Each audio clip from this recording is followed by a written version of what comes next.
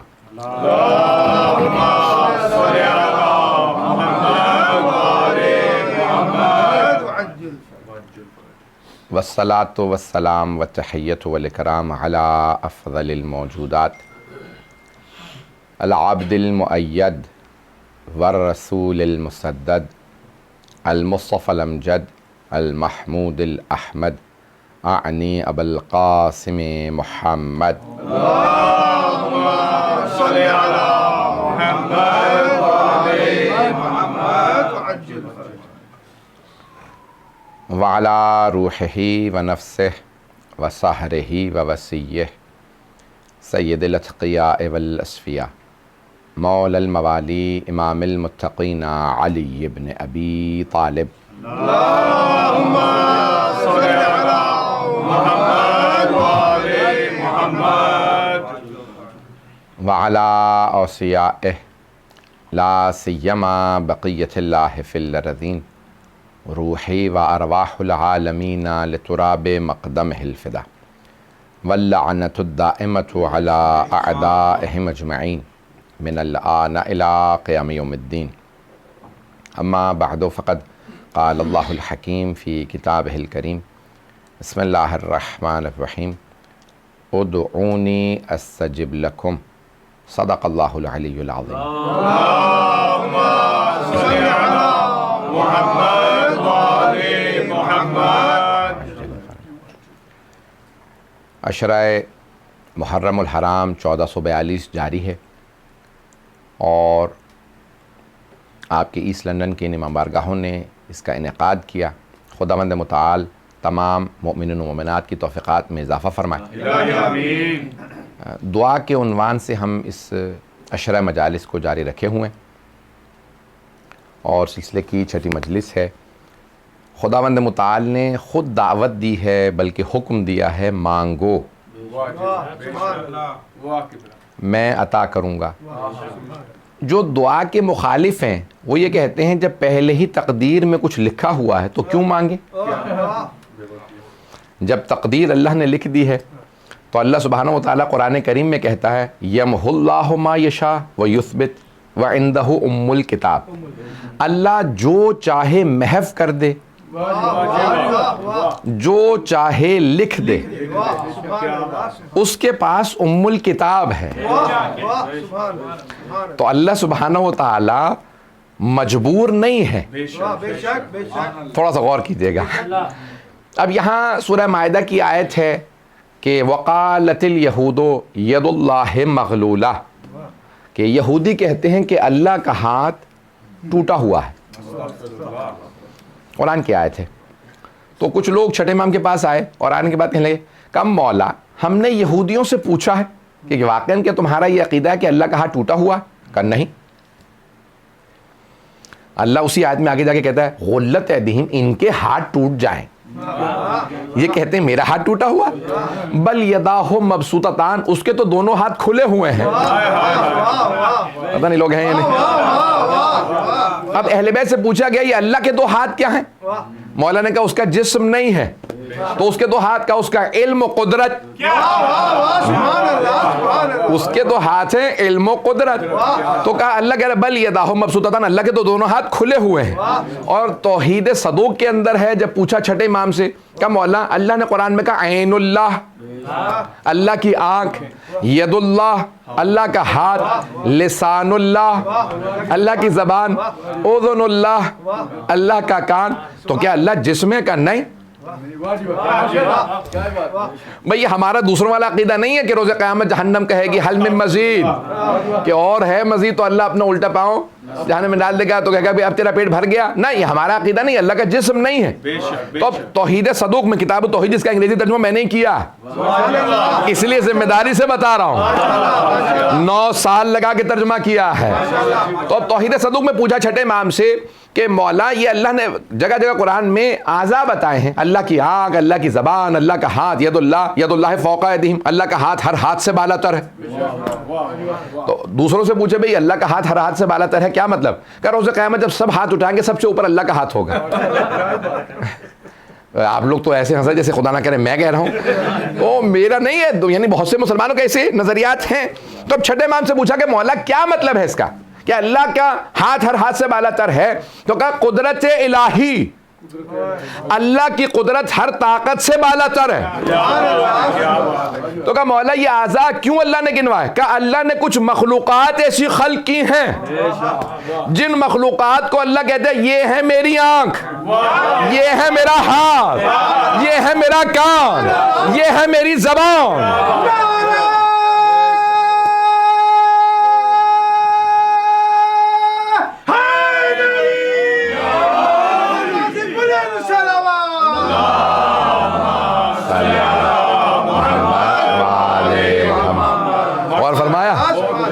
اللہ نے کچھ ایسی مخلوقات خلق کی ہیں کہ جن کو اللہ کہتا ہے یہ ہے میری زبان. جب وہ بولتے ہیں تو وہ نہیں بولتے, خدا ان کی زبان سے بولتا ہے. پتہ نہیں لوگ ہیں یا نہیں. اذن اللہ الواعیہ, اللہ کا سننے والا کان. اب سمجھ میں آیا, ہم 14 سے جب مانگتے ہیں تو اللہ کا واسطہ دیتے ہیں, اللہ سے جب مانگتے ہیں تو 14 کا واسطہ دیتے ہیں.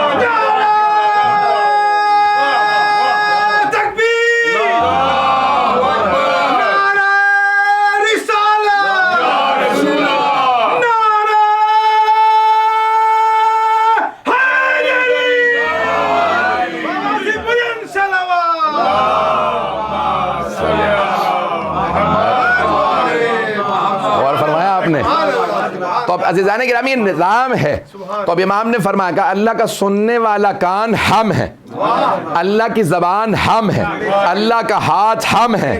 یہ 14 وہ ہستی ہیں کہ جنہیں اللہ نے کہا یہ عین اللہ ہے. پتہ نہیں لوگ ہیں یا نہیں.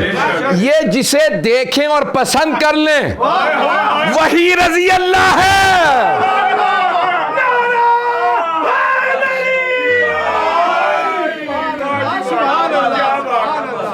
تو اللہ سبحانہ و تعالی عزیزان گرامی یہ اعضاء جو اللہ نے گنوائے, اللہ کا سننے والا کان, دیکھنے والی آنکھ, بولنے والی زبان. جب علی بولے تو اللہ کے لہجے میں بول رہے ہیں.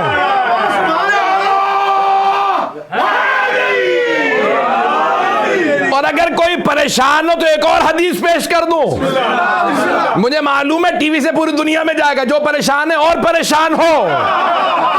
عزیزان گرامی حبیب خدا سے سارے صحابہ نے پوچھا یا رسول اللہ آپ کہتے ہیں کل رات معراج پہ تھے, اللہ نے آپ سے بات کی. تو اللہ نے آپ سے کیسے بات کی؟ کہ اللہ نے مجھ سے جب بات کی تو میں نے بھی پوچھا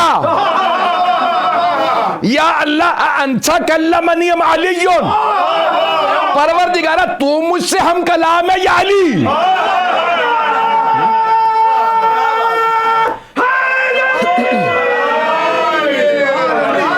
اللہ سبحانہ و تعالی نے فرمایا انا کلمتک. دل بولا علی بولا علی بولا نعرہ حیدری. یہ فیض کاشانی نے جو ہمارے بزرگ ترین علماء میں سے, انہوں نے اپنی تفسیر صافی میں لکھا, معراج کو بیان کیا. تو کہا پیغمبر نے جب پوچھا پروردگارہ تو نے مجھ سے بات کی ہے یا علی نے؟ کہ انا کلمتک, میں نے بات کی ہے. تو کہا پروردگارہ علی کے لہجے میں کیوں؟ پروردگارہ جب خالق تو مجھ سے ہم کلام ہے تو علی کے لہجے میں کیوں؟ کہ میرے حبیب جب جبرائیل بھی رک گئے, جب سب رک گئے اور آپ تھے, تو میں دلوں کے بھید جانتا ہوں. میں نے آپ کے دل میں اضطراب دیکھا کہ میرے حبیب اکیلے میرے ساتھ اس وقت ہم کلام ہے, تو میں چاہتا تھا اضطراب دور کر دوں. میں نے دل میں جھانک کے دیکھا تو آپ سے سب سے قریب علی کو پایا.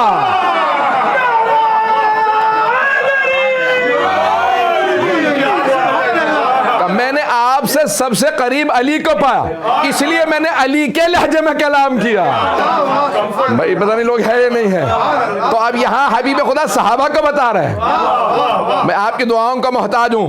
تو ایک مرتبہ وہاں پہ جناب صحابہ کرام سے اللہ کے رسول نے فرمایا کہ اللہ نے مجھ سے علی کے لہجے میں بات کی، میں نہیں کہہ رہا۔ تو اللہ کی زبان وہ جو اللہ کے لہجے میں بات کرے،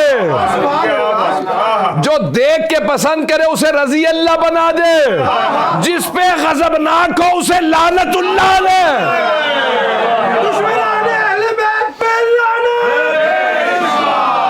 بات پہنچ رہی ہے؟ تو یہ اہل بیت علیہ السلام ہے۔ سلامتی کے لیے بلند سلام۔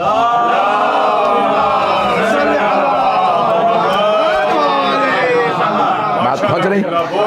بھئی یہ 14 ہستیاں ایسی ہیں کہ ان کا مقام و عظمت کچھ اور ہے۔ تو اب اگر دعا کے موضوع کو میرے ساتھ سے چلتے رہیے گا، میں ساری تمہید باندھ رہا ہوں۔ کیوں؟ اگر ذہن میں ہو سوال جو میں نے سوال پیش کیا تھا کہ کیوں دعا مانگے جب پہلے تقدیر لکھی ہوئی ہے، اس کے جواب میں سب پیش کر رہا ہوں۔ تو ان کے فرمان کو بھی ایک اور یہاں پہ روک کے جملہ کہہ دوں کہ کسی بڑے عالم کا حوالہ دے دوں جو ہمارے دور کے ہیں، جنہیں سب مانتے ہیں، جنہیں تمام شیعہ مانتے ہیں، ان کا حوالہ دوں گا۔ آیت اللہ شیخ محمد تقی بہجت، سب مانتے ہیں نا انہیں۔ تو ان سے ایک طالب علم نے سوال کیا، کہا آقا اب دوسرے نے کیمرہ آن کر رکھا ہے کہ یہ سوال کرے گا، میں کیمرے میں ریکارڈ کر لوں گا۔ تو اب یہ یوٹیوب پہ موجود ہے، فارسی کے اندر ہے۔ تو ایک طالب علم نے ایرانی نے سوال کیا، کہا آقا آپ کہتے ہیں نا کہ امام زمانہ سے باتیں کیا کرو، تو ہم نے باتیں شروع کر دی ہیں۔ اب جب ہم اچھا طالب علم بیچارہ جو بیچارہ ایک طالب علم سوال کر سکتا تو اس نے سوال کیا، کہ اب ہم جب باتیں کرتے ہیں تو امام زمانہ ہماری بات سنتے بھی ہیں؟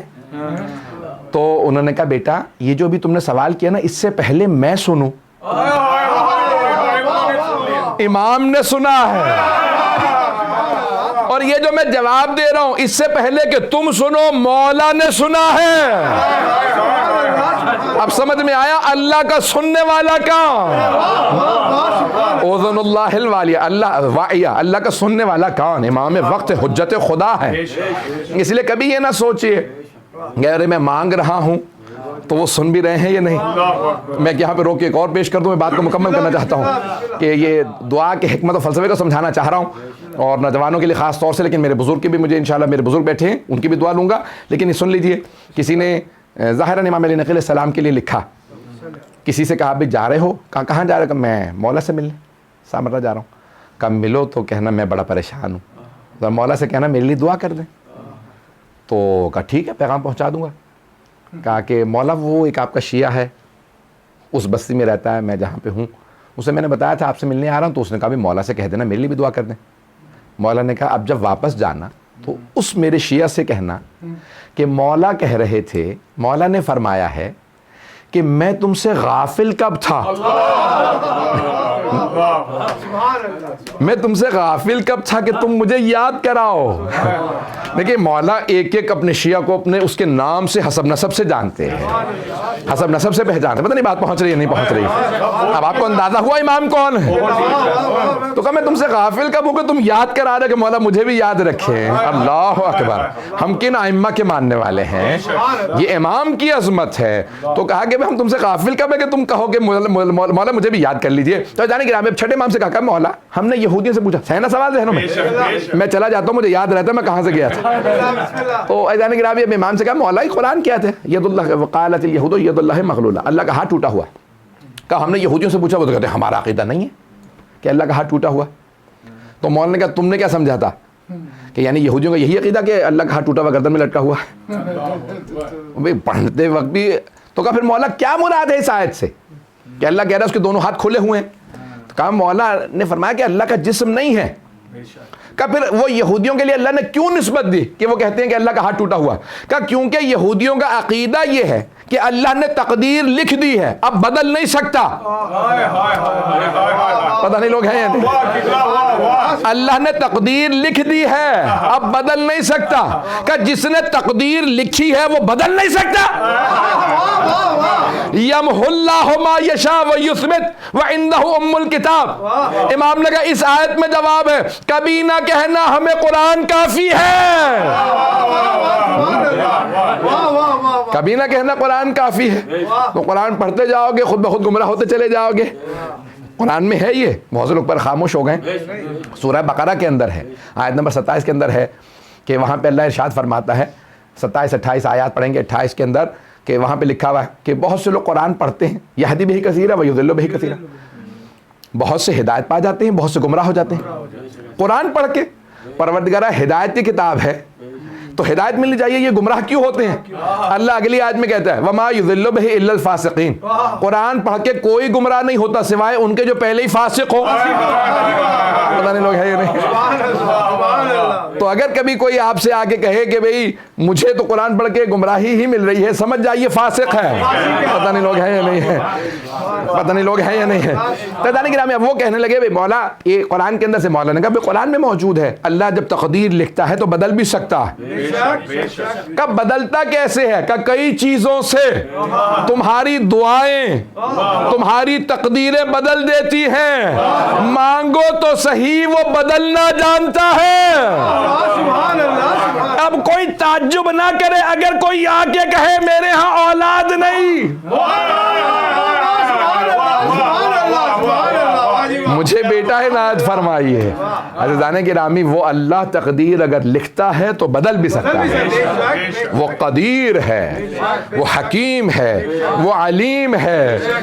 تو عزیزان گرامی اللہ سبحانہ و تعالیٰ نے کئی چیزیں ہیں جن سے تقدیر انسان جو ہے، ان میں سے ایک ہے دعا، دوسرے ہے صدقہ.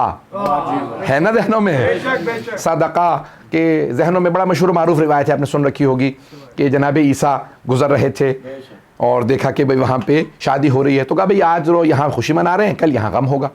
تو حواریوں نے کہا کیوں؟ کہا کیونکہ دولہا دلہن جو ہے مر جائیں گے آج رات. اگلے دن ہمارے پھر واپس آئے تو پھر بھی خوشی تھی.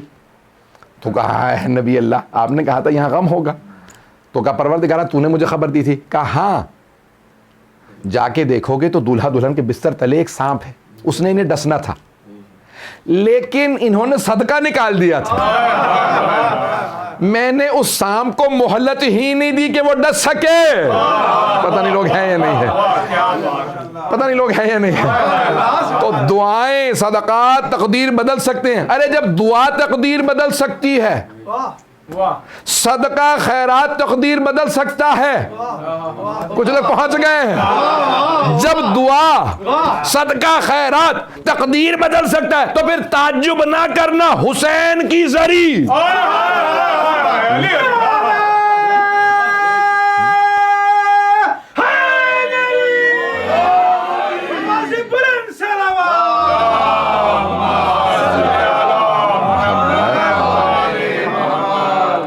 میں پورا خون ذکر دے رہا ہوں آپ کی خدمت میں. یہ کیسے کوئی تعجب کرے کہ حسین کی زری تقدیر نہیں بدل سکتی، زری پہ جاؤ تو صحیح. تو اور یہ وہ چیزیں ہیں کہ جو واقعاً مجرب ہیں، یہ تجربہ شدہ ہیں. میں ایک روک کے جملہ پیش کر رہا ہوں اگر سننا چاہیں گے. بہت بڑے ہمارے عالم دین گزرے ہیں، سید شرف الدین عاملی لبنان کے عالم دین تھے، بہت بڑے. ان کی مناظرے پہ بہت کتابیں، النص والاجتہاد، المراجعات، اردو میں بھی ترجمہ ہیں، دین، مکتب اہل بیت، اور مناظرے پہ کتابیں ساری، اور بہت کتابیں لکھی. مسائل فقہ جعفری کے انہوں نے دفاع میں بہت مناظرے کیے اور لاکھوں لوگ شیعہ کیے. قوم مقدس میں اکثر جو مصر کے جامعۃ الازہر کے پڑھے ہوئے شیعہ ہوتے تھے وہ کہتے تھے کیسے؟ تو کہتے تھے ان کی کتابیں پڑھ کے شیعہ ہوں.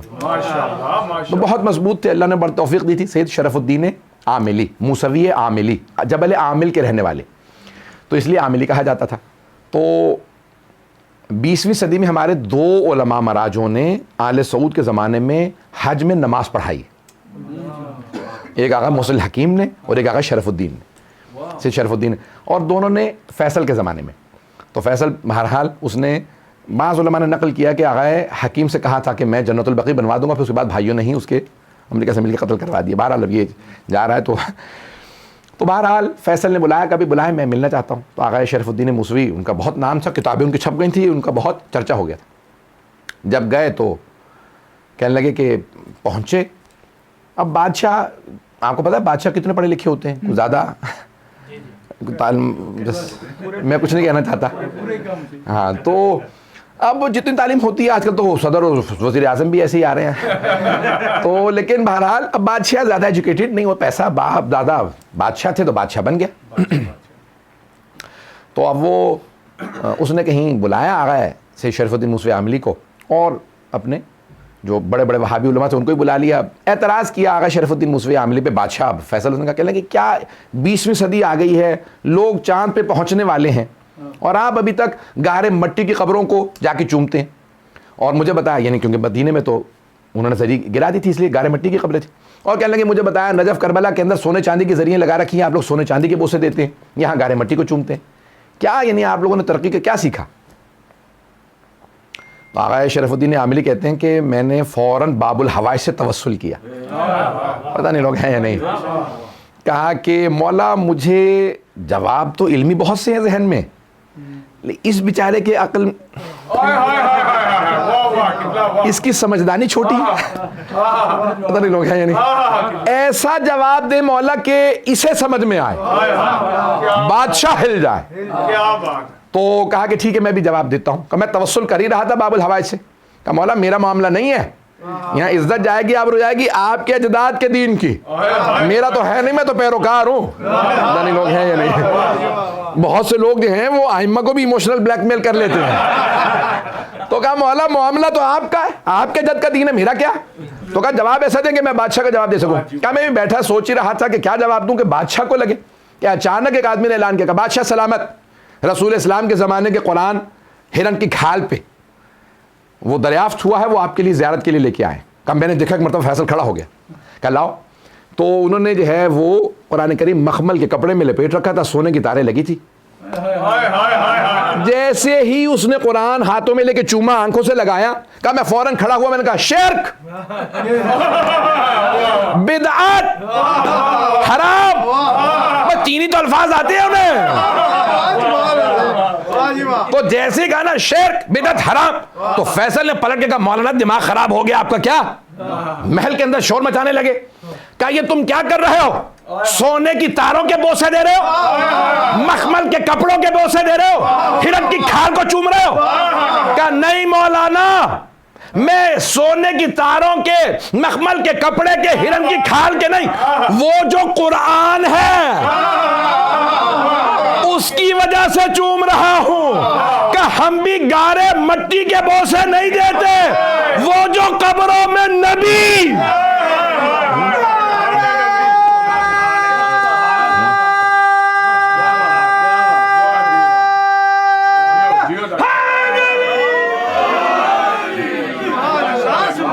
کہا وہ جو قبر مطہر میں نبی و آل نبی ہیں, ہم ان کی وجہ سے بوسے دیتے ہیں. کہا کچھ دیر کے لیے بالکل سٹپٹایا, خاموش ہو گیا. کہا اس سال اپنے مفتی اعظم سے کہنے لگا, مفتی اعظم تو سمجھتے ہیں نا, پاکستانیوں سے بہتر کون سمجھے گا.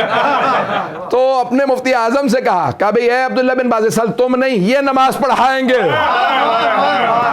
کہا انہوں نے ایسا جواب دیا کہ دل کو لگ رہا ہے کہ آج قرآن آ جائے اور جو صاحب قرآن ہو, پتہ نہیں لوگ ہیں یا نہیں, جو صاحب قرآن ہو اسے نہیں چومو گے, اور جو وارث قرآن ہو.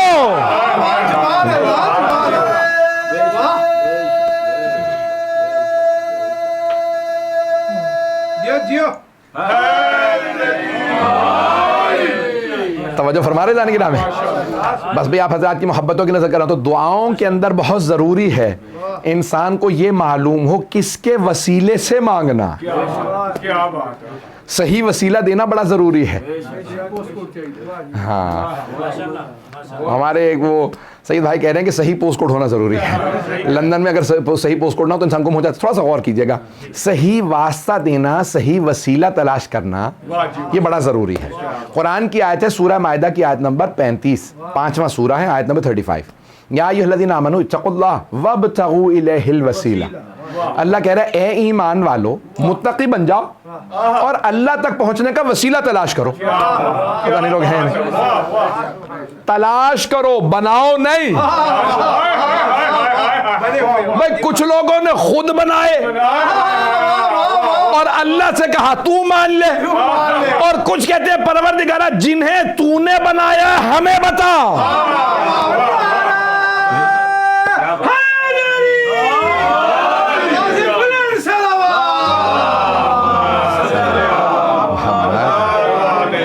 پہنچ گئے ہیں, مجھے نہیں معلوم سب پہنچے ہیں یا نہیں پہنچے؟ بھائی میں تھوڑی سی اور وضاحت کر دیتا ہوں. قرآن کے اندر آیت ہے کہ جب اگر اے میرے حبیب یہ جو بت پرست ہے نا ان سے اگر آپ پوچھیں گے بتوں کی پوجا کیوں کرتے ہو تو یہ کہیں گے ہاں اولئک شفاعنا الی اللہ، یہ اللہ تک ہمارے شفیع ہیں، شفاعت کرنے والے ہیں. بت پرستوں نے خود ہی بت بنائے، خود بنائے اور کہا پروردگارا انہیں مان لے یہ تجھ تک پہنچنے کا وسیلہ ہے. بھئی ایک بات واضح ہو گئی، سب وسیلے کو مانتے ہیں، مشرک بھی موحد بھی، فرق یہ ہے کچھ خود بنا کے مانتے ہیں. میں الفاظ پلٹ کے کہہ دوں، کچھ خود ساختہ وسیلے مانتے ہیں، کچھ خدا ساختہ وسیلے مانتے ہیں.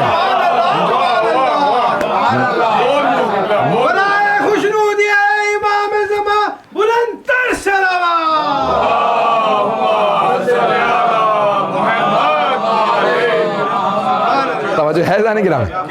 کچھ لوگ بنا لیتے ہیں پھر اللہ سے کہتے ہیں ہم نے بنا لیا. مجھے وہ کہتے ہیں ہندو یہ کہتے ہیں ہم اوپر والا ایک ہی ہے. میری ایک مرتبہ ایک ہندو سے بات ہو رہی تھی، میں نے کہا کتنے خدا؟ کہنے لگے اوپر والا تو ایک ہی ہے. پتہ نہیں لوگ ہیں یا نہیں، اس سے پہلے مجھے بھی کلیئر نہیں تھا، بہت مدتوں کی بات ہے. تو میں نے کہا کتنے خدا ہیں آپ کے؟ کوئی کہتا ہے اتنے ہیں، کوئی کہتا ہے اتنے ہیں، آپ خود بتائیں. کہنے لگے اوپر والا تو ایک ہی ہے، خدا تو ایک ہی ہے.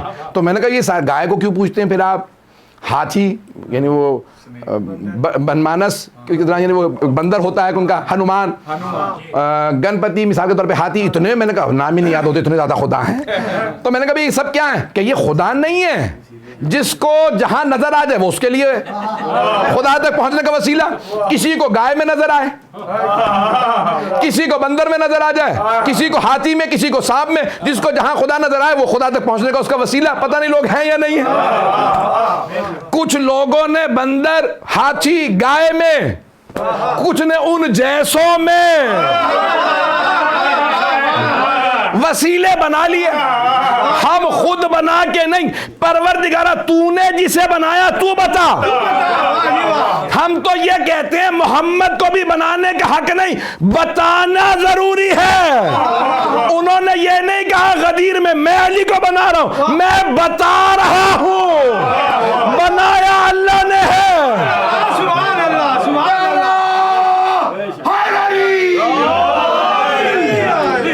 بات واضح،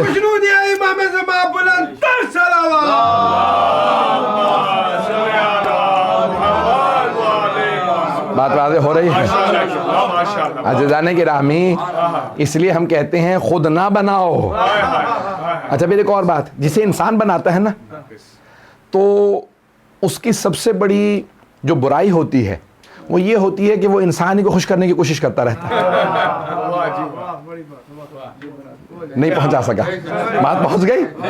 میں مثال کے طور پہ آپ لوگ مجھے کوئی منصب دے دیں، عہدہ دے دیں، میں ہمیشہ دیکھوں انہوں نے بنایا کہیں ایسا نہ ہٹا دیں. وہ لوگوں کو خوش کرنے کی کوشش کرے گا. کبھی یہ شریعت میں سے نکال دے گا، کبھی وہ نکال دے گا، کبھی یہ ڈال دیا، کبھی پتہ نہیں لوگ ہیں یا نہیں. جس کو لوگوں نے بنایا وہ لوگوں کو خوش کرے گا، جسے خدا نے بنایا ہے وہ ہمیشہ خدا کو خوش کرے گا. وہ پھر پرواہ نہیں کرے گا سامنے کون آ رہا ہے. بات پہنچ رہی ہے. وہ کہے گا پروردگارہ تیری خوشی کی خاطر رضاً بقضائہ و تسلیما لامرہ. میدان گرامی اوروں میں اور آل محمد میں بڑا فرق ہے. بات واضح ہو گئی ہے. تو اس لیے دعاؤں میں بڑا ضروری ہے کہ وسیلہ صحیح ہو. میں دو یہاں پہ جلدی روایات پیش کروں گا اگر سننا چاہیں گے. تو اب یہاں پہ ایک مسیلمہ کذاب کا نام سنا ہوگا، جھوٹا دعویٰ کیا تھا اس نے نبوت کا. پیغمبر اسلام کے فوراً بعد ایک آدمی نے کہا بھی میں نبی ہوں. لوگوں نے کہا بھی رسول خدا نے کہا تھا میں آخری نبی ہوں. اس نے کہا نہیں میں ہوں. اچھا بھی دلیل کیا؟ کہا بھائی حالی اس کو کیا کیسے شکست دیں؟ تو کہا بھائی رسول خدا نے معجزہ دکھایا تھا، تو معجزہ دکھا دے. اس نے کہا اچھا معجزہ کیا دکھایا تھا؟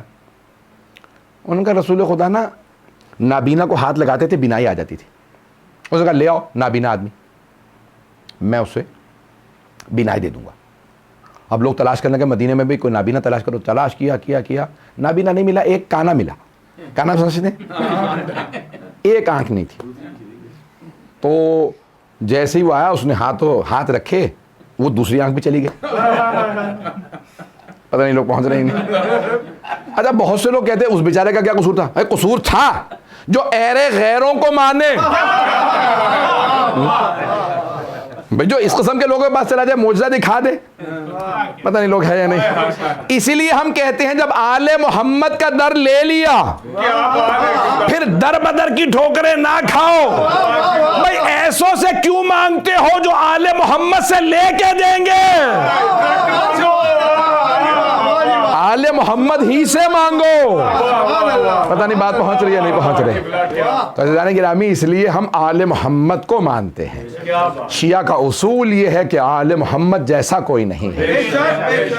تو عزیزان گرامی اس لیے ہمارا اصول یہ ہے. تو اب ہم بہت سے ایسے برادران جو ہے وہ کہنے لگے بھئی ان کا وسیلہ ان کا وسیلہ, کہیں نام لینا کسی کا مقصود نہیں, لیکن ہم کہتے ہیں کہ نہیں, آل محمد سے زیادہ مقام و فضیلت کسی کی نہیں.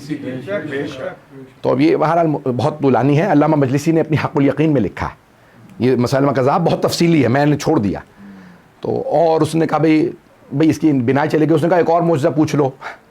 تو کہا رسول خدا خشک کنویں میں لعاب دہن ڈالتے تھے, پانی سے بھر جاتا تھا. اس نے کہا ٹھیک ہے خشک کنواں دکھاؤ.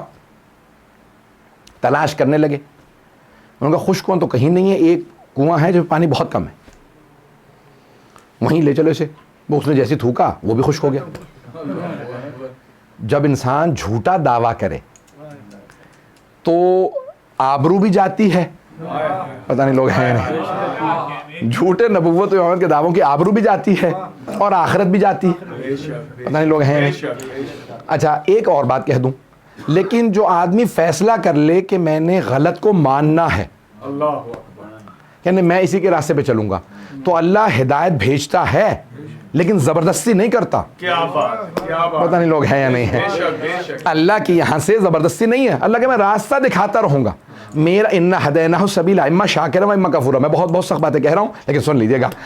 تو جانے گرامی اللہ کہتا ہے ہدایت بھیجنا میرا کام, لیکن ہدایت قبول کرنا تمہارا کام.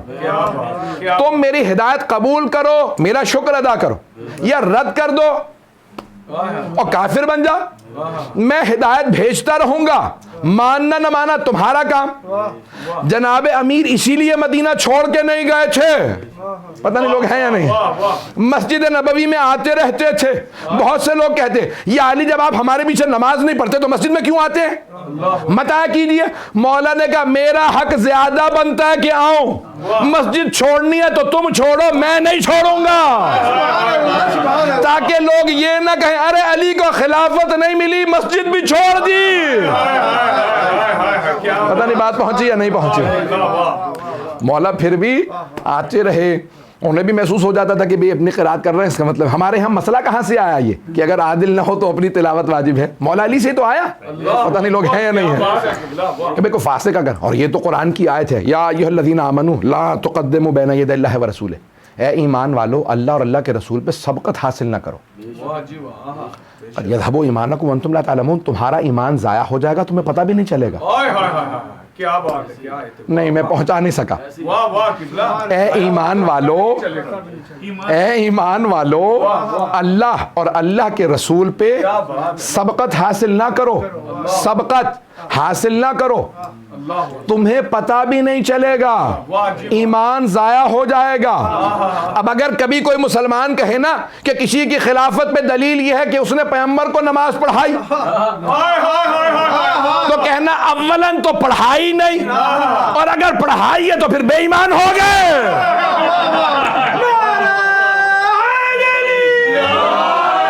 بات پہنچ گئی.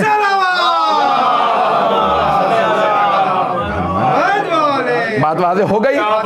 میں نے جواب تو دے دیا ہے. عزیزان گرامی یہ پورا قرآن کریم اہل بیت علیہ السلام کی عظمت روشن کرتا رہے گا. آل محمد کا کردار قرآن کو روشن کرتا رہے گا. ہم قرآن و اہل بیت کا ماننے والے ہیں, تو اس لیے دعا کے بھی اصول ہیں. جب مانگنے آؤ تو اس انداز سے مانگو کہ انسان کی زبان نہ بولے, آنسو بتائیں یہ مانگ رہا ہے, آنکھیں بتائیں کہ یہ کچھ مانگنے کے لیے بیٹھا ہے. میں اس پہ چند دن پہلے پیش کر چکا ہوں تو اس لیے آج نہیں پڑھوں گا. عزیزان گرامی یہ گریہ, یہ آنسو یہ بتاتے ہیں کہ انسان کیا مانگ رہا ہے. کیونکہ آج مختلف جگہوں پہ مختلف رسم ہے 6 کو یا 9 کو جناب علی اصغر علیہ السلام کی زیارت برآمد ہوتی ہے، اور دنیا بھر میں آپ جائیں گے تو جناب علی اصغر علیہ السلام کی مظلومیت خاص مظلومیت ہے۔ وہ کہتے ہیں سب سے بڑی دلیل مولا حسین کی مظلومیت کی حضرت علی اصغر ہے، سب سے بڑی دلیل۔ کیوں؟ کوئی بھی کہہ سکتا ہے کہ جناب عباس جب آئے تو لوگوں نے اس لیے حملہ کیا کہ شیر خدا ہیں، شیر خدا کے بیٹے ہیں۔ جناب اکبر آئے تو وہ جنگ کر رہے تھے، جناب قاسم آئے تو جنگ کر رہے تھے، جناب اون محمد آئے جنگ کر رہے تھے، لیکن جناب علی اصغر تو جنگ نہیں کر رہے تھے۔ وہ تو تلوار لے کے نہیں آئے تھے، وہ تو نیزہ لے کے نہیں آئے تھے۔ بھئی یہ مسلسل رونا بڑا مشکل کام ہے، لیکن بخل نہ کیجئے گا۔ آج جناب علی اصغر علیہ السلام کے مصائب پڑھنا چاہتا ہوں۔ آئیں ذرا کچھ دیر میرے ساتھ کربلا کے میدان میں چلیں کہ وہاں ہر ماں اپنے بیٹے کو تیار کر رہی ہیں۔ جناب سید الشہداء خیموں کے باہر سے بیویوں کی گفتگو سن رہے ہیں کہ یہ بیویاں کتنی ایثار اور قربانی کا جذبہ رکھتی ہیں۔ ایک بیوی کی بار بار آواز آتی ہے، اے علی اصغر میرے لال، آپ بھی جوان نہیں ہوئے، آپ میدان میں چل کے نہیں جا سکیں گے، لیکن میرے لال کل جب آپ میدان میں جائیے گا تو ماں کے دودھ کی لاج رکھ لیجئے گا۔ بیٹا میں خاندان اہل بیت سے نہیں ہوں، میں باہر سے بیاہ کے آئی ہوں۔ علی اصغر کل جب تیر چلے نا حرملہ کا تو آپ اپنے سینے پہ لیجئے گا، اپنے گلے پہ لیجئے گا، بس اپنے انداز سے ایک ماں جو ان کو بتایا تھا سید الشہداء نے۔ بس بھئی جناب سید الشہداء روز عاشور آپ نے کئی مرتبہ نعرہ بلند کیا، حل من ناصر ینصرنا، اور علماء کہتے ہیں ہر دفعہ اس کا ایک نیا اثر ہوا ہے۔ ہر دفعہ جب بھی کہا نا حل من ناصر ینصرنا، پہلے تو خود اللہ نے کہا اے حسین اگر آپ کہیں میں میدان کربلا کو پلٹ دوں گا، ان ظالموں کو تہس نہس کر دوں گا، لیکن کہا نہیں پروردگارا میں نے جو بچپنے میں وعدہ کیا تھا میں پورا کروں گا، اتمام حجت کر رہا ہوں، اللہ بھی جانتا ہے، لیکن کہیں یہ نہ کوئی کہہ دے کہ اللہ نے کیوں نہیں مدد کی۔ کہا پروردگارا میں اپنے اس عزم پہ باقی ہوں۔ دوسری مرتبہ جب کہا نا حل من ناصر ینصرنا، تو ایک بیمار امام نے آواز دی، پھوپھی اماں میرا عصا لا دیجئے، پھوپھی اماں میری تلوار لا دیجئے، میں اپنے بابا کی نصرت کروں گا۔ پھر ایک مرتبہ مولا حسین نے کہا حل من ناصر ینصرنا، 70,000 ملائکہ نازل ہوئے، فرشتے آئے۔ امام صادق فرماتے ہیں قیامت تک ہر روز 70,000 فرشتے جاتے ہیں اور آ جاتے ہیں۔ کہا اور ان میں سے کسی بھی ایک فرشتے کو دوسری زیارت کی نوبت نہیں ملی قیامت تک۔ کہا اگر تم میں سے کوئی 2 زیارتیں کرایا نا تو ان فرشتوں سے زیادہ تمہیں حق مل گیا۔ ان فرشتوں میں سے کسی کو بھی دوبارہ زیارت کی مہلت نہیں ملی قیامت تک کے لیے۔ ایک ایک مرتبہ 70,000 فرشتے ہر روز۔ کہا حسین ہم آ گئے ہیں۔ مولانا نے کہا نہیں تمہاری مدد نہیں چاہیے، میں ان کے لیے اکیلا کافی ہوں۔ اتنے میں حضرت جعفر جنوں کا قافلہ لے کے حسین ہم مدد کے لیے حاضر ہیں۔ کہا نہیں تمہاری مدد نہیں چاہیے۔ اب ایک مرتبہ کہا حل من ناصر ینصرنا، اور جانتے اس کے ساتھ کیا کہا حل من ذاب یذب عن حرم رسول اللہ، ہے کوئی جو نبی زادیوں کے پردے کو بچا لے۔ بس یہ جملہ سننا تھا جناب علی اصغر نے گہوارے سے گرا دیا۔ کیوں نہ گہوارے سے گرائیں، ارے یہ علی کا خون ہے، غیرت ہاشمی ہے۔ بس بیویوں نے بلند آواز سے رونا شروع کر دیا۔ جناب سید الشہداء خیمے میں آئے، کہا زینب ابھی میں زندہ ہوں۔ کہا بھیا بھی جب آپ نے کہا نا حل من ناصر ینصرنا، علی اصغر نے اپنے آپ کو گہوارے سے گرا دیا۔ مولا حسین نے ایک مرتبہ کہا رباب علی اصغر کو مجھے دے دیجئے۔ بس بھی 2 روایات ہیں، میں اپنے انداز سے بس ایک ہی روایت کو پیش کروں گا۔ تو ایک مرتبہ میرے ساتھ کربلا چلیے گا، کہا رباب آپ دوسرے خیمے میں چلی جائیے۔ جانتے ہیں نا ایک چھوٹا بچہ ماں کے سامنے تڑپے اور روئے، بڑا مشکل کام ہوتا ہے۔ مولا حسین نے زمین پہ ایک سفید کپڑا بچھایا، جناب علی اصغر کو لٹایا، کپڑے کو لپیٹ دیا، اور پھر ایک مرتبہ اپنی ابا کے دامن میں چھپایا اور چلے جناب سید الشہداء۔ جیسے ہی چلے تو جناب مختار نے ابو خلیق سے پوچھا تھا، کہا ابو خلیق جناب مختار ہر دشمن سے جب بدلہ لینا چاہتے تھے نا تو پوچھتے تھے بتا کیا کیا تم نے کربلا میں؟ تو پوچھا اے ابو خلیق کبھی میدان کربلا میں رونا آیا؟ تو ابو خلیق نے کہا ہاں ایک مرتبہ، مجھے نہیں ساری فوج کو رونا آیا۔ جناب مختار نے کہا تمہیں بھی رونا ہے؟ کہا ہاں۔ کہا کب؟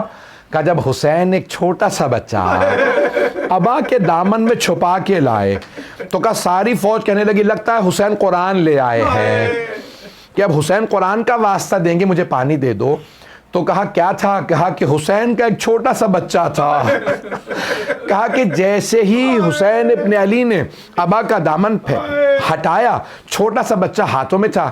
کہا اگر تمہارے نزدیک کوئی مجرم ہے تو میں ہوں، میں نے یزید کی بیعت نہیں کی، میں بیعت نہیں کروں گا، میں مجرم ہوں نا، میں بیعت نہیں کر رہا، اس بچے کا کیا جرم ہے، اس بچے کو پانی پلا دو۔ تو ایک مرتبہ فوراً عمر سعد نے کہا میں نے تمام کر دیا، میرا گلا ساتھ نہیں دے رہا۔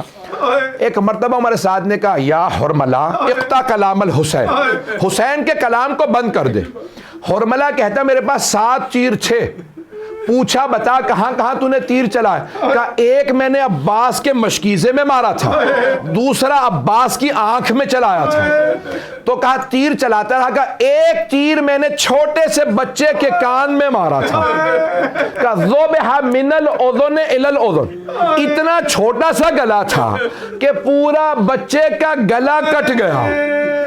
بس بھئی جملہ پیش کر رہا ہوں، جب ایک مرتبہ حرملہ نے تیر رکھا، عمر سعد نے کہا حرملہ ایک بچہ تجھ سے نہیں مارا جا رہا، مجھ سے کوئی پوچھتا سب سے سنگ دل کون ہے میں تیرا نام لیتا۔ حرملہ کیا بات ہے؟ کہ جب بھی میں تیر چلانا چاہتا ہوں ایک بی بی بچے کے سامنے کھڑی ہو جاتی ہے، برقعے کا دامن پھیلا کے کہتی ہے حرملہ تو بھی اولاد والا ہے، میرے بچے کے بچے کو مت مار۔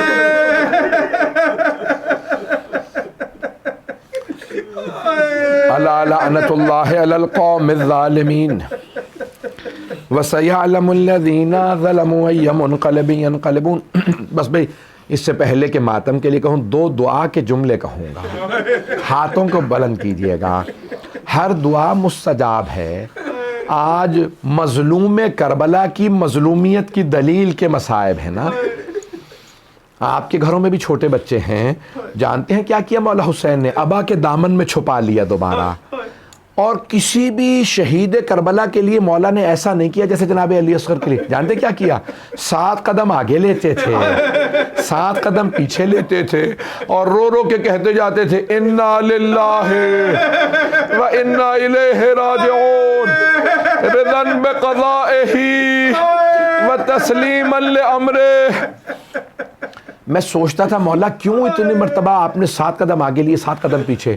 تو پھر میرے دل نے گواہی دی کہ شاید مولا یہ سوچ رہے ہوں گے میں تو معصوم ہوں، میں نے برداشت کر لیا، میں رباب کو کیا بتاؤں گا کہ بیٹے کو کیسا پانی پلایا ہے۔ اجرکم اللہ۔ بس بھئی جب مولا آئے نا تو در خیمہ پہ ایک چھوٹی بی بی کھڑی تھی، بی بی نے سوال کیا بابا بھیا علی اصغر کو پانی پلا دیا؟ میرا دل کہتا ہے مولا نے اس انداز سے کہا ہوگا سکینہ ایسا پانی پیا ہے علی اصغر نے اب کبھی پانی نہیں مانگے گا۔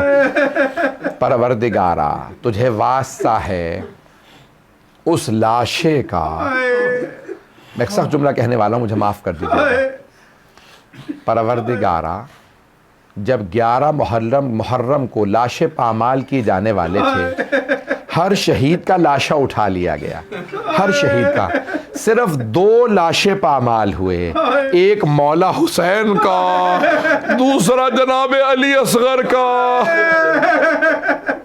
پروردگارا واسطہ اس چھوٹے سے لاشے کا، ہم سب کو امام زمانہ کا ظہور دیکھنا نصیب فرما، دشمنان اہل بیت کو نیست و نابود فرما، داعش و طالبان کو غارت فرما، مؤمنین کی حفاظت فرما، بے اولادوں کو اولاد عنایت فرما، اولاد والوں کی اولاد کو نیک و صالح بنا۔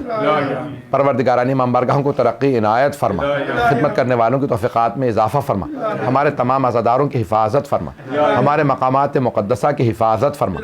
ربنا تقبل منا انک انت السمیع العلیم بحق محمد وآلہ الطیبین الطاہرین المعصومین۔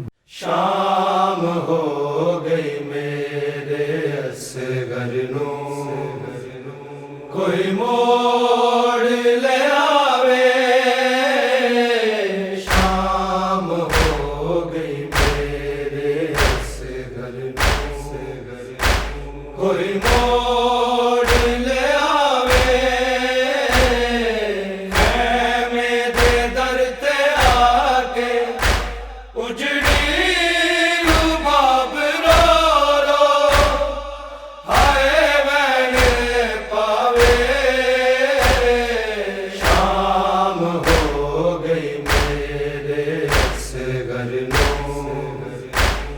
کوئی موڑ لے آوے شام ہو گئی میرے اصغر کوئی موڑ لے آوے دشتے ملاج جاگے پر خوف ہنیرا مرتا کلے ڈر نہ جاوے مادا لال میرا دن ماں دے روندا ہو سی مٹیا دے ہیٹھ اس نو ہائے نیند نہ آوے شام ہو گئی میرے اصغر نو کوئی موڑ لے آوے شام ہو گئی میرے اصغر نو کوئی موڑ لے آوے اجڑے نہ کوئی جھولی کسے ماں دی وانگ میرے ماوا دے لال شالا اکھیاں دے رہن نیڑے دنیا تے ہے کدی وی پترا دی موت دا غم قسمت نہ وکھاوے شام ہو گئی میرے اصغر نو کوئی موڑ لے آوے شام ہو گئی میرے اصغر نو کوئی موڑ لے آوے خیمے دے در تے آ کے اجڑی باب رو رو ہائے وین پاوے شام ہو گئی میرے اصغر نو کوئی موڑ لے آوے شام ہو گئی میرے اصغر نو کوئی موڑ لے آوے اصغر دے چولے چوم کے رو آج دی سکینہ کینو لوریاں سناواں رہی تیری زندگی نا دنیا تو ٹر گیا ہے تیری بین ویر لاہور کینو جا کے کھڑاوے شام ہو گئی میرے اصغر نو کوئی موڑ لے آوے شام ہو گئی میرے اصغر نو کوئی موڑ لے آوے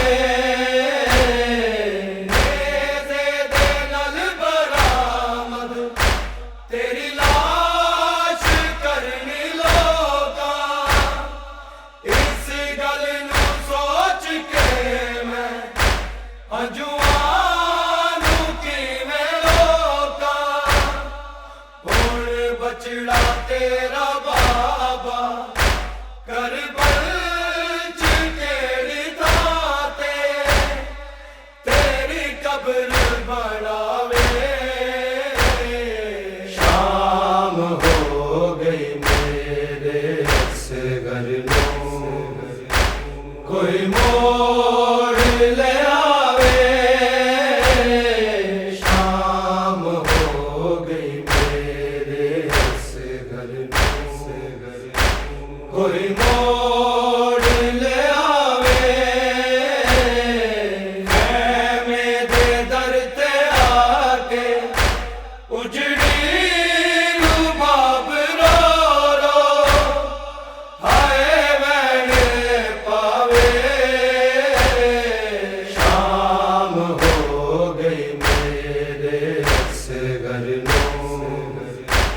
کوئی موڑ لے آوے شام ہو گئی میرے اس گھر کوئی موڑ لے آوے ہر دے زوار مولا مینوں خاک کربلا دا تینوں واسطہ میں پاواں ہائے غازی شہنشاہ دا تیرے در تے جا کے اقدس جگرے رباب دا ہائے نوحہ سناوے شام ہو گئی میرے اس گھر نوں کوئی موڑ لے آوے شام ہو گئی میرے اس گھر نوں کوئی موڑ لے آوے خیمے دے در تے آ کے اجڑی رباب رو رو ہائے وین پاوے شام ہو گئی میرے اس گھر نوں کوئی موڑ لے آوے شام ہو گئی میرے اس گھر نوں کوئی موڑ لے آوے اللهم صل على محمد وآل محمد السلام عليك يا نبي الله السلام عليك يا رسول الله السلام عليك يا حبيب الله السلام عليك يا حجة الله السلام عليك يا باس الهدى السلام عليك يا خاتم النبيين السلام عليكم ورحمة الله وبركاته السلام عليك يا أبا عبد الله السلام عليك يا ابن رسول الله السلام عليك يا ابن أمير المؤمنين وابن سيد الوصيين السلام عليك يا ابن فاطمة الزهراء سيدة نساء العالمين السلام عليك أيها المظلوم وابن المظلوم السلام عليك أيها الشهيد وابن الشهيد السلام عليكم ورحمة الله وبركاته السلام عليك يا غريب الغرباء السلام عليك يا مغيث الشيعة والزوار في يوم الجزاء السلام عليك يا شمس الشموس السلام عليك يا أنيس النفوس السلام عليك يا مدفون بأرض تونس السلام عليك يا سلطان عرب والعجم السلام عليك يا علي بن موسى رضا السلام عليكم ورحمة الله وبركاته السلام عليك يا صاحب الزمان الأمان الأمان من فتن الزمان السلام عليك يا خليفة الرحمن السلام عليك يا شريك القرآن السلام عليك يا وارث الإنس والجان السلام عليك يا دافع الظلم والعدوان عجل الله تعالى فرجك وصال الله مخرجك وظهورك وجعلنا من عوانك وأنصارك ورحمة الله وبركاته السلام عليك يا بنت رسول الله السلام عليك يا بنت أمير المؤمنين السلام عليك يا بنت الحسن والحسين السلام عليك يا بنت فاطمة الزهراء سيدة نساء العالمين السلام عليك يا بنت ولي الله السلام عليك يا أخت ولي الله السلام عليك يا عمة ولي الله السلام عليك يا بنت موسى بن جعفر ورحمة الله وبركاته يا فاطمة معصومة اشفعي لنا في الجنة فإن لك عند الله شأنا من الشان اللهم صل على محمد وآل محمد وعجل فرجه اللهم صل على محمد وآل محمد بار الى محمد وآل محمد کا واسطہ اے پروردگار تو کریم ہے تو رحیم ہے بار الہ تجھے اپنی عظمت کا واسطہ اے پروردگار تمام مومنین اور مومنات بالخصوص جو UK کے مومنین اور مومنات ہیں امامیہ مشن کے سکینہ ٹرسٹ کی طرف سے اور جو MCE میں ہیں، باراللہ محمد والمن کا صدقہ تمام مومنین مومنات جو بھی دنیا سے کوچ کر چکے ہیں، باراللہ ان کے صغیرہ کبیرہ گناہ معاف فرما۔ بالاخص تازہ مرحوم مولانا ظفر علی نقوی صاحب، باراللہ محمد والمن کا صدقہ اس مرحوم کے صغیرہ کبیرہ گناہ معاف فرما، اور مرحوم کی کافی خدمات ہیں، باراللہ ان کی خدمات کو، ان کی اعمال نیک کو اپنی بارگاہ میں قبول و مقبول فرما، ان کی مغفرت فرما۔ باراللہ محمد والمن کا صدقہ انہیں اہل بیت کے ساتھ معشور فرما، اور ان کے لواحقین کو صبر جمیل کی توفیق عطا فرما۔ باراللہ محمد والمن کا صدقہ جو مریض ہیں، باراللہ تجھے اپنی عظمت اور جلالت کا واسطہ، تجھے امام سجاد کی بیماری کا واسطہ، باراللہ اس امام کی مظلومیت کا واسطہ جو اسیر ہو کر لٹے ہوئے قافلے کا سالار بنا، باراللہ محمد والمن کا صدقہ تمام مریضوں کو شفا کاملہ عطا فرما۔ بالخصوص جو کرونا کے مریض ہیں اور کرونا میں مبتلا ہو چکے ہیں، باراللہ ان کو بھی شفا کاملہ عطا فرما، اور جو اس مصیبت زدہ میں مبتلا ہیں، باراللہ جنہیں مصائب ہیں، جن کے مرحومین اس دنیا سے چلے گئے ہیں، باراللہ اس وقت وہ مصیبت میں ہیں، جو امام حسین علیہ السلام کے مصائب کا واسطہ، باراللہ انہیں صبر جمیل عطا فرما۔ باراللہ محمد والمن کا صدقہ جو بے اولاد ہیں انہیں اولاد عطا فرما، جو صاحب اولاد ہیں ان کی اولاد کو نیک فرما، باراللہ جو قرضدار ہیں ان کے قرض ادا فرما۔ باراللہ محمد والمن کا صدقہ جو بھی اس مشن میں خدمت کر رہے ہیں اور جن کو بھی خدمت کا موقع مل رہا ہے، بڑھ چڑھ کر خدمت کر رہے ہیں، باراللہ اس مشن حسینی میں انہیں کامیابی و کامرانی عطا فرما، ان کی زندگی کو طولانی فرما، ان کو حضرت نوح علیہ السلام کی زندگی عطا فرما۔ باراللہ محمد والمن کا صدقہ ان کے رزق حلال میں برکت عطا فرما۔ باراللہ ہمارے حقیقی وارث امام زمانہ کے ظہور میں تاجیل فرما، باراللہ ان کی زیارت نصیب فرما، اور ہمیں ان کا صحیح معنی حقیقی سرباز اور سپاہی بنا۔ باراللہ ہمیں آپس میں اتحاد کرنے کی توفیق عطا فرما۔ مراجع عظام علماء کرام کا سایہ ہمارے سروں پہ باقی رکھ۔ باراللہ محمد وآل محمد کا صدقہ ہم سب کی توفیقات میں اضافہ فرما کہ ہم بڑھ چڑھ کر مشن حسینی میں کام کر سکیں۔ باراللہ محمد وآل محمد کا صدقہ ہمیں مقاصد قیام امام حسین کو سمجھنے اور ان کی سیرت پہ عمل کرنے کی توفیق عطا فرما۔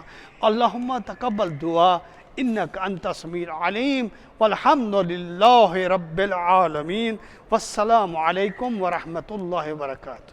شام ہو گئی میرے اصغر نو، کوئی موڑ لے آوے، شام ہو گئی میرے اصغر نو، کوئی موڑ لے آوے، خیمے دے در تے آ کے اجڑی